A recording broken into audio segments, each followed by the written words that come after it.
unlike universities like NYU in New York City and Stanford in the Bay Area that have high-profile academic lecturers coming through all the time, here in Utah, we have to aggressively recruit our prospective speakers. And I've been trying to get Professor William Paterson to come out to BYU for a number of years now. And using the beauty of the Mountain West as bait, we have finally succeeded. And we're delighted to have Willie and his wife Phyllis as our guests here.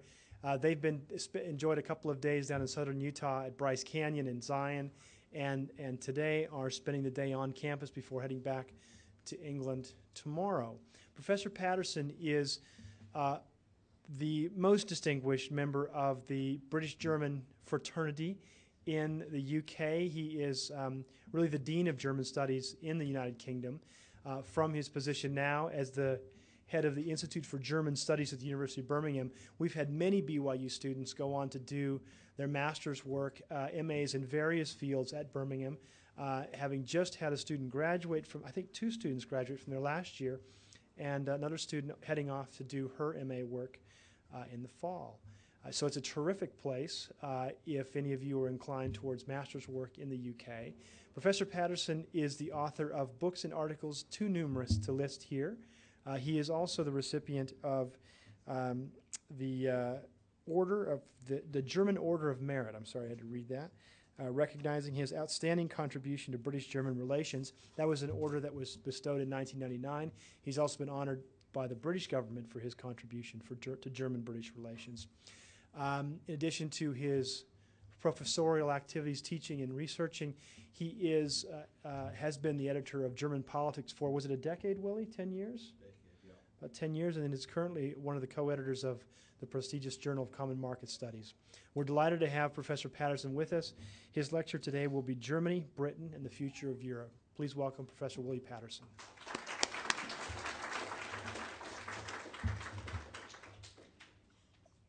Well, thank you very much, Wade. It's an enormous pleasure to be here. As Wade said, we spent 2 days in your beautiful state, and I suppose it's easy in these surroundings to feel that Europe is a very long way away. Curiously enough, in Europe, we don't feel that the United States is such a long way away, because each of us in the different European countries has a relationship with the United States. But I can see here, given the vastness of the country, and in this particular area, the beauty of the country, Europe can seem far away. Nevertheless, I stand here and say that Europe is important, and Europe remains important not only for Europe, but for the United States. What I'm going to talk to you about this morning is the European future.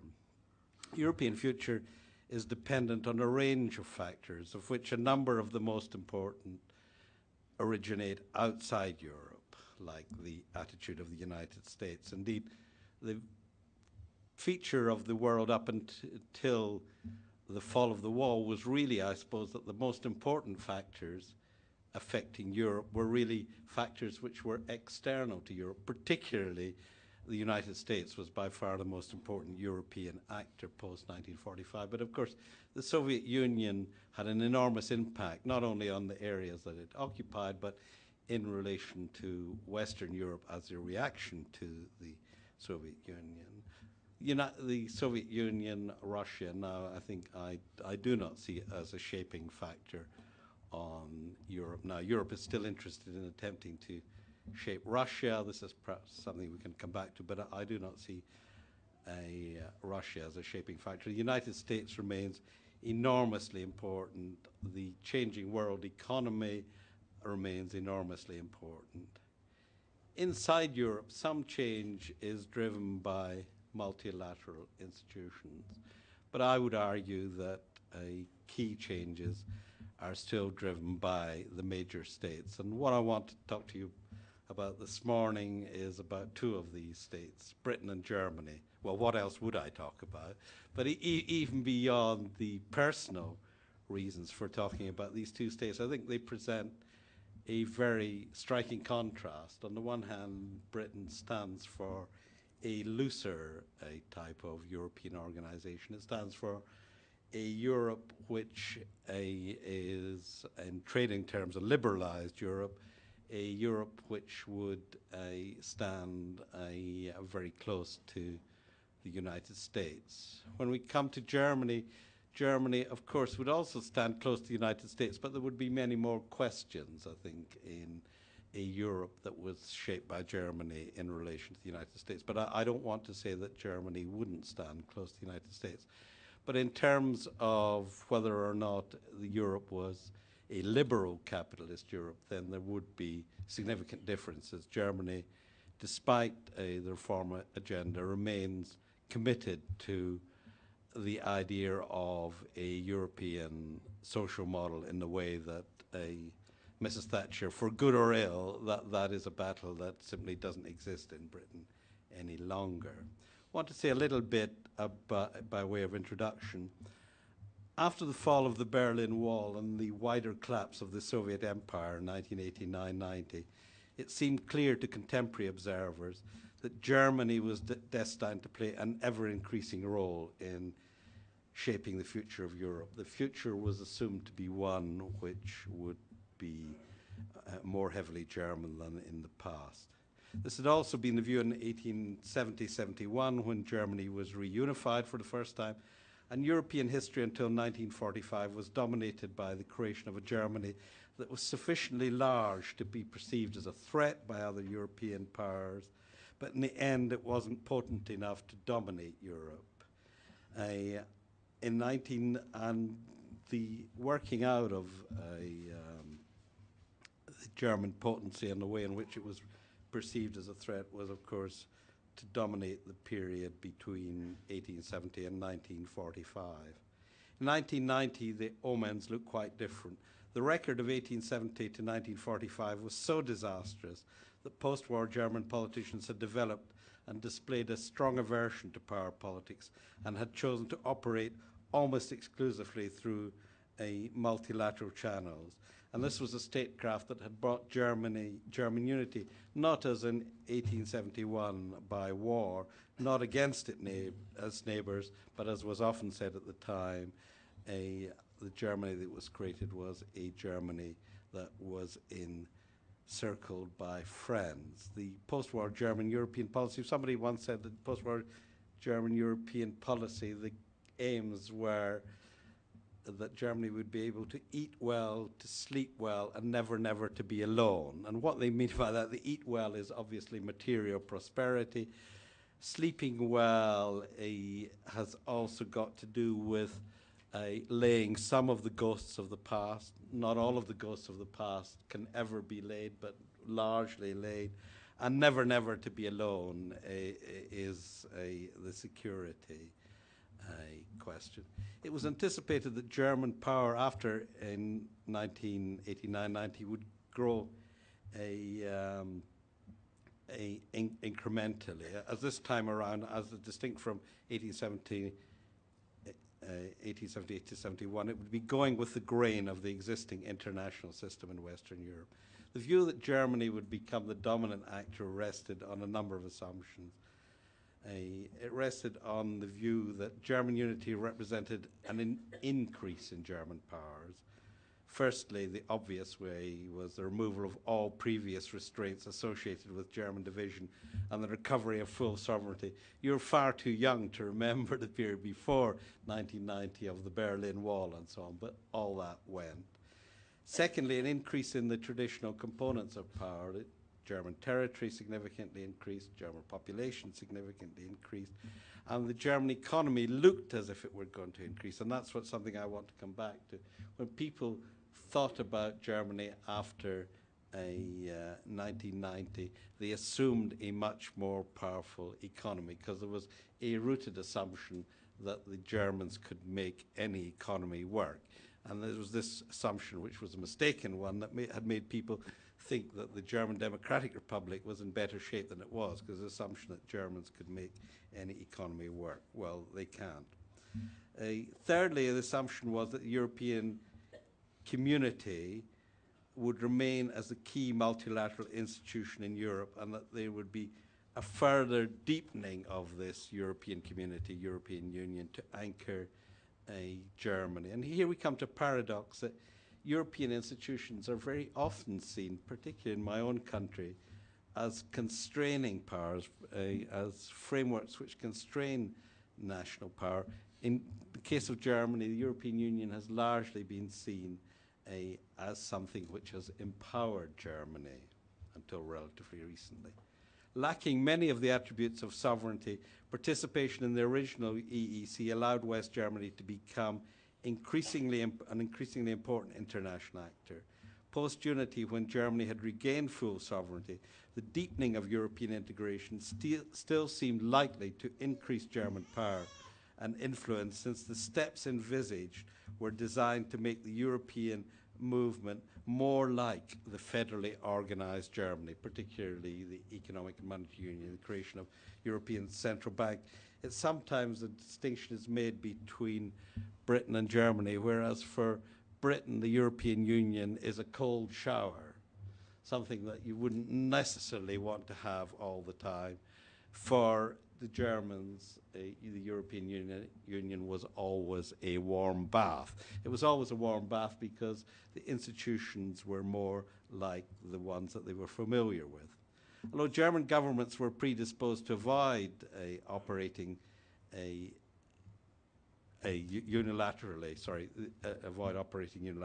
they were able to exercise quite disproportionate influence in the European Union by acting together with France. And so profound and effective was this relationship that it was referred to by Thomas Pedersen as a cooperative hegemon, i.e. acting together, France and Germany could effectively dominate the agenda of the European Union.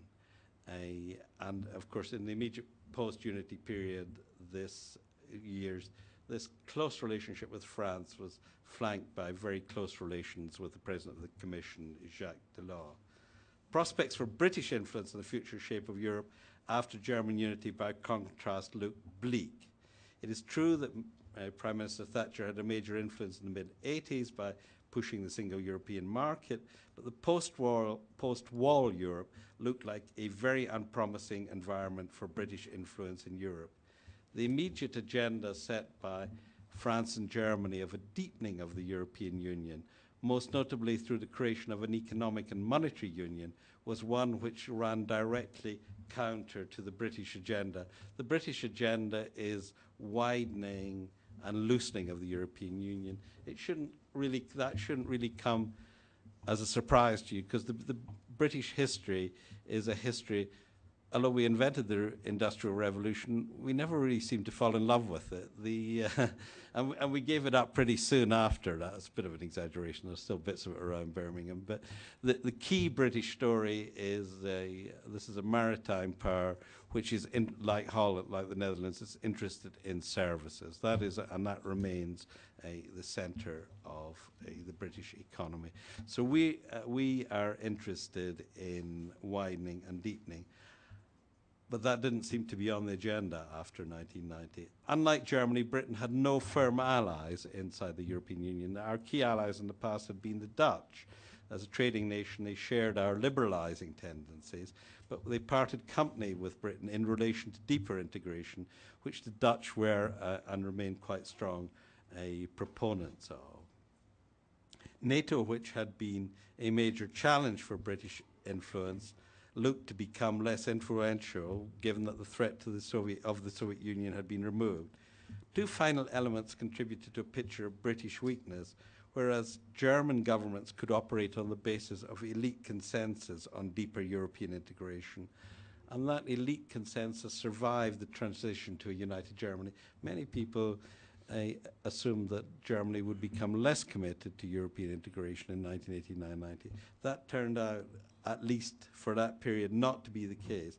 The German elite remained committed to a unified Europe. The British political elite were deeply split on this issue, whereas from a German perspective, deeper European integration appeared to be bringing the European Union model of governance ever closer to that of Germany, deeper European integration represented a fundamental challenge to the state identity of the United Kingdom, where if you look at the United Kingdom, its institutions rather than culture or language play the structuring role in identity creation. The agenda of deeper European integration was therefore not one that Britain could easily embrace. People like myself who embraced it, we embraced it because we had perceptions about British economic weakness, but we also had perceptions, of course, about the potential security and stability problems on the European continent. But these are ones which are not going to occur to people in the daily business, so they're not easy to sell politically. In confronting these unwelcome developments post-1990, the UK policy swung between obstruction, which was Mrs. Thatcher, no, no, no, and opt-out. These were our two policies, whereas in the 80s, at the time of the Single European Act, we'd been quite constructive. Neither policy was calculated to increase British influence. It fatally split the Conservative Party, which changed from being broadly pro-European in the 1980s to a largely Eurosceptic party by the mid-1990s, as new people came into the Conservative Parliamentary Party who had grown up politically under Mrs. Thatcher. And there'd be a crossover at the end of the 1980s where the Labour Party became more European, partly because Mrs. Thatcher wasn't. The final constraint on Britain's shaping role was the continuing perception, which by that time didn't perfectly mirror reality, but it's continuing perception that Britain was still economically weak. And that perception was reinforced by Britain's humiliating exit from the exchange rate mechanism in 1992. In other words, it didn't look as if Britain was economically strong enough for the European Union. Moreover, even if Britain had been seen to be economically stronger, it would still have been impossible for United Kingdom government to purchase influence by checkbook diplomacy in the manner of Chancellor Kohl. That was simply not a possibility in Britain. In Germany, the EU was viewed very positively, and spending in the EU was still seen as a reasonable investment for the benefits that it brought to Germany. In the British case, the benefits were less visible. The concentration of the EU budget on agricultural spending, I don't know what the economy of Utah is like, but if agriculture is a very large element in the economy of Utah, then no. Well, it wouldn't have been for you either. The concentration of the EU budget on agricultural spending penalised Britain, and one of Mrs. Thatcher, it's impossible not to call her Mrs. T. One of Mrs. Thatcher's major successes was to secure the United Kingdom rebate. That's an annual contribution which significantly reduces British contribution, but still left Germany a net payer. But that means that that's a tremendous constraint on our opportunity for influence, because British policy is about defending. It's about the key British policy is about defending this net rebate. The introduction would suggest that Europe would have been and would continue to be shaped by Germany rather than Britain. While it can be argued this is broadly accurate up until 1997, the succeeding picture is much more differentiated. I think part of the assumption had been, and this is certainly an assumption that someone with whom I've collaborated very often, Simon Boehmer, the assumption was that size mattered. I suppose when you see me, you can see why I think size matters. But we often use the metaphor of the giant. We invented the Gulliver metaphor to deal with Germany. Germany was a semi-Gulliver because it was partially tied.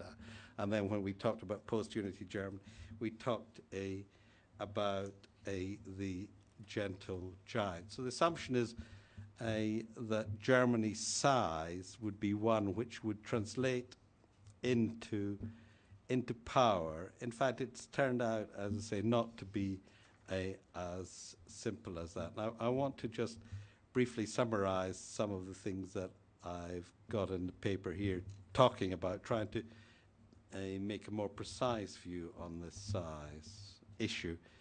If we look at the functioning of the European Union, there are, I think, 4 stages at which member states or governments can bring size to bear.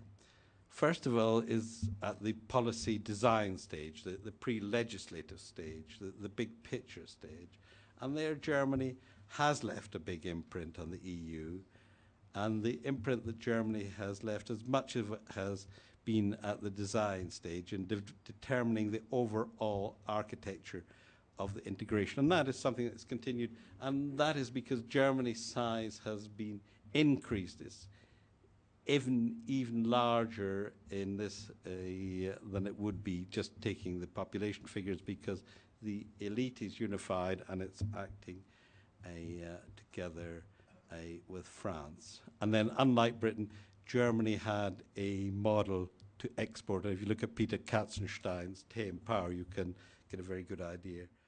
We have argued that in terms of policy negotiation, in terms of getting ideas through on a day-to-day basis, that Germany is not able to transform its size into weight. Britain is much more tightly organised, and a great deal of effort goes into identifying positions and then pushing it through at all points of access, so that in terms of what the distinction I want to make here is in terms of institutions, Germany remains important. In terms of day-to-day policy and the way it's negotiated, I would argue that Britain has become more influential. Policy legitimation, the ability to sell politics domestically can have a significant impact on whether you can make size matter. And the distinction here is between, that was always a huge weakening factor for Britain, the fact that it was such a divisive element, and that it gets fed directly into party political matters. But in Germany, there are institutional constraints. You here in the United States are also a federal system, but in recent years there has been a significant increase of the role of the German Länder, the German states, and the question is here as whether the German institutionally based constraints are as important in constraining German power as the political constraints in Britain. I don't think they are as important, but they nevertheless are important. I was talking not long ago to somebody who's in the German delegation in Brussels, and he asked me what was the German vote in the European Council of Ministers. I said, well, you tell me. And he said, well, abstention. In other words, quite often they have to abstain because they simply cannot get around these institutionally based constraints. So what I want to have said so far is that size matters, but we need some criteria about how you can combine this with other factors in order to influence the European Union. And I think I want to use some ideas that Helen Wallace is using in a chapter that she's bringing out shortly, just run through them quickly. What other factors then can make size impact on behavior in the European Union? One is political weight, and this is geopolitical location, length of membership, reliability, and Germany's case, the weight is significantly increased by the elite consensus. In Britain, in terms of political weight, the opposite is the case. Where I think things have changed, and this is something that Wade has written a lot about, is in relation to enlargement. Does Germany still have the same political weight in a Europe which is quite a different shape? One way of looking at that is that the Europe that's being created now is one where the periphery is expanding. But if you have an expanding periphery, you may mean that you have a shrinking core. So neither Germany nor Germany acting together with France has the weight that it had in the past. And that brings me to the next question. I mean, a key distinction between Britain and Germany was in terms of the ability to build coalitions. we were very, very bad at building coalitions. Britain took things on a case-by-case basis, and that sometimes meant, if you can think of what I said earlier, why we were quite good at negotiations, because we would try to build ad hoc coalitions on specific issues. Now, that works reasonably well for some economic issues. It didn't work well for the big issues about the future of the European Union, because we weren't a valued ally, because people say, well, what is it that these people will agree to? So whereas the Germans were extremely valued allies. The question is, in an expanding Europe, a Europe which has already expanded greatly, whether that still counts, whether Germany can operate coalitions in the way that they have in the past. And I just want to indicate to you that I think that this is not the case, and that Germany, if we look at the last 2 or 3 years, ran into extreme difficulties, for instance, in terms of the reaction to the Iraq war, where Germany and France tried to bounce other members into an attitude towards the United States, which was simply not accepted by others, particularly not accepted by the new members.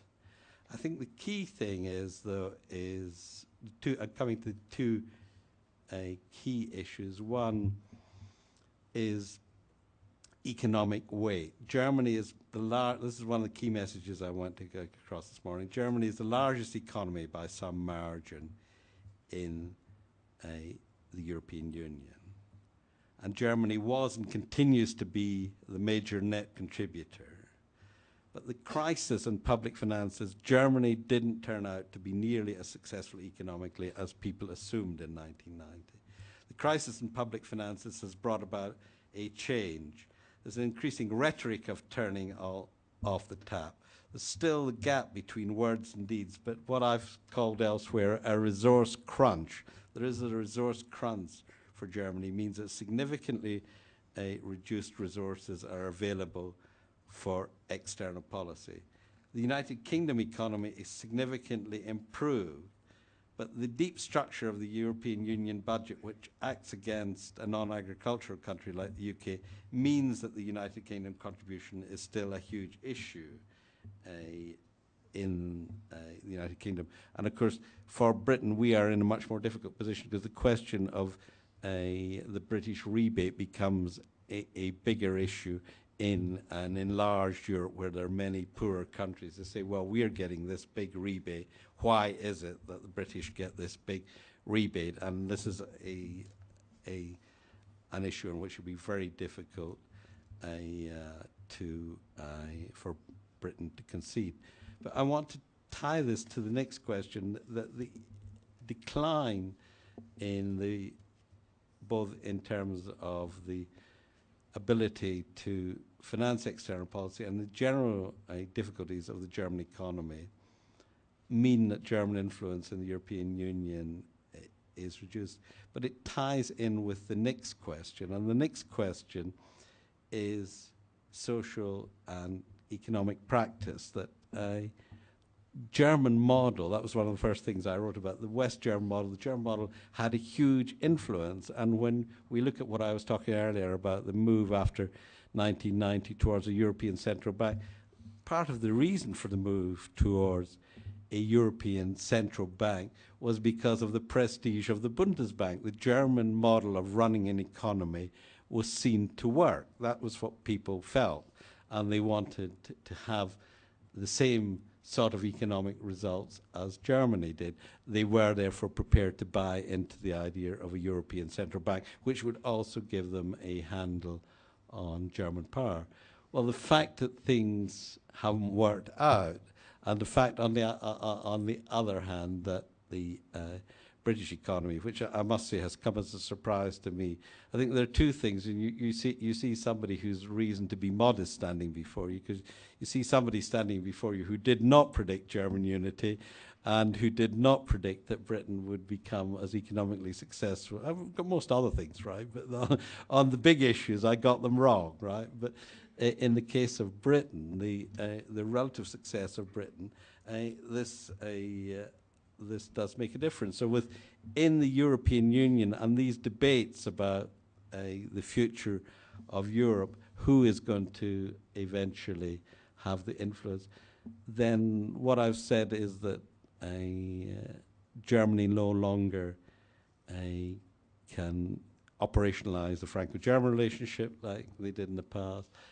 They can no longer they can no longer make the sort of side payments in a larger Europe with a more restricted economy than they can in the past. But of course, finally, the German practice, the German model, is much less compelling. The last point that I want to take up from Helen, she used the expression of persuasive ideas, and in the past, Germany had many persuasive ideas on the European Union. We didn't have very many persuasive ideas because our persuasive ideas were about persuading the British public. Germany had wider persuasive ideas. But the last persuasive idea I can think of is the ideas that was launched by Joschka Fischer at his Humboldt speech of having a European constitution. Now, this is something Wade and I have just been talking about in a way, and it's something I'll come back to. If this European constitution, that looked as if it might be found to be quite a persuasive idea, because after all, most people signed up for it in the convention. On the other hand, when confronted with presenting that, because a very large number of countries are having a referendum, when confronted with that, to spelling this out to the people, then the whole thing looks less attractive. It's easy for Germany because Germany doesn't have a referendum procedure, but there are countries that have a referendum procedure, then it is looking imperiled. So that the last really persuasive idea that Germany has had is the idea of the European Constitution, and or even dignifying it by the name of the Constitution. If you'd called it the Constitutional Treaty, then some of the, I mean, if you call something, well, nobody knows better than you here in the United States. When you use the word Constitution, to which you pledge allegiance, that's a highly charged word. That's a highly charged word. And although I say to people, well, golf clubs have constitutions and so on, this is a rule. This is not the way it is received. And so when you use the word a constitution, as distinct from calling it a constitutional treaty, then you get yourself into potential difficulties with the population. So let me try and draw some of these things together. I think if we try and summarize at this stage, we can fairly conclude, I think, that contrary to the fears expressed in 1990, size alone is not conclusive. It's just as important what you do with it. That was the fear about Germany, because that was the fear about Germany after 1870. People worried that you would be creating this behemoth. And they worried about it more recently because Germany, it wasn't just a question of the German size, it was a question that Germany was also seen to be so economically powerful. German shaping capacity remains, but it's been greatly weakened by the resource crunch. It's been further weakened by the declining attractiveness of the German model, especially in economics.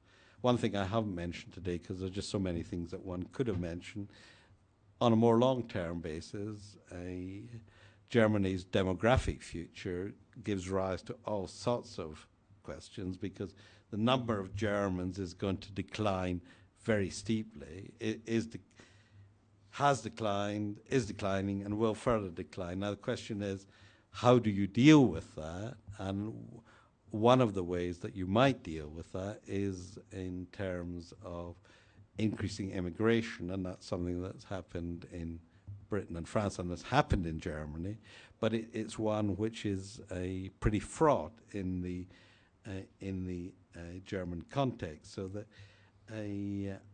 I think in terms Germany, what I think the best guess is that however many decades you look ahead, that Germany will no longer look like the behemoth that it was.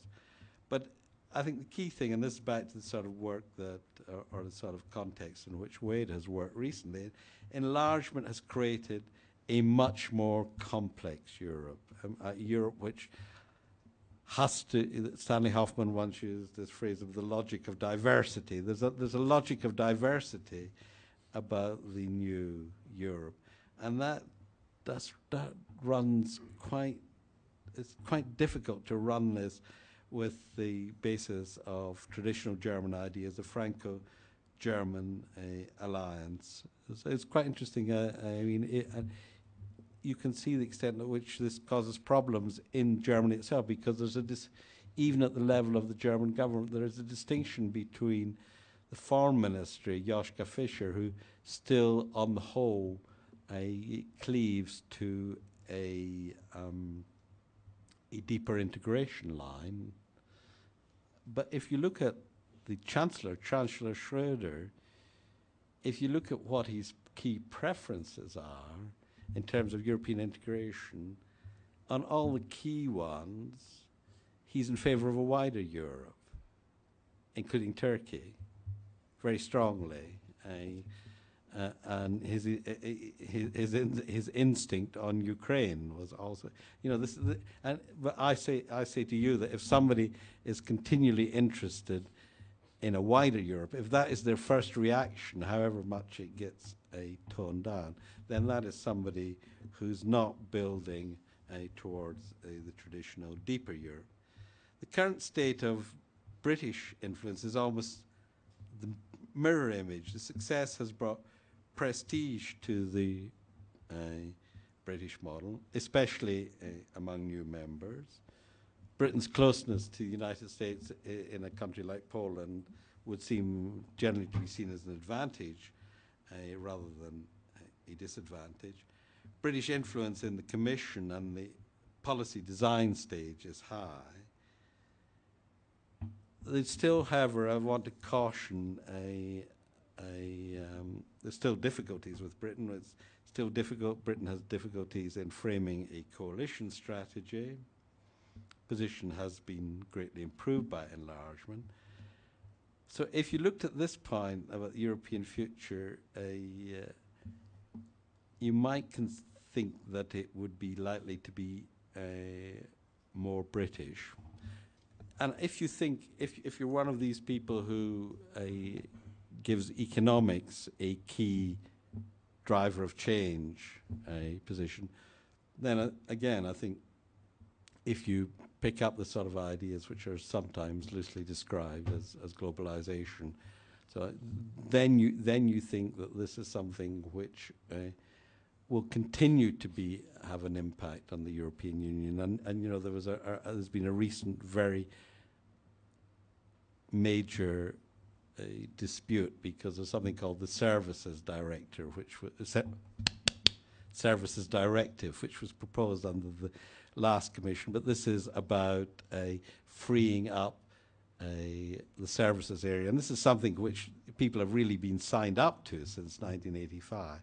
But the French president finds this impossible, and the Germans have not been very enthusiastic. But it depends whether you think that this is just, as our prime minister think, just a glitch, that what Helmut Schmidt called Sachzwang, that there is that the force of facts, the force of the world economy will make people change. And I think I'm inclined to think that will move Europe more towards this idea, or British idea, that a key thing is the competitive agenda. The difficulty, and I'll conclude here, the difficulty, and this is why you're in a very exciting moment, and the next months, May and the immediately following months are going to be absolutely crucial, that they're having a vote on the European Constitution, having a referendum in France towards the end of May, they're having a referendum in the Netherlands quite soon. And in the past, the assumption would have been that the referendums would have gone through. if the referendums would have gone through, then a lot of what I've been saying about the British position would look seriously undercut, because it doesn't look, it would take too long to go into it. We'll maybe go into it this afternoon. It would be very difficult to get it through in Britain. But if, as looks likely, the European constitution is rejected in the referendum, then I think the chances for a more British European future are high. Thanks very much.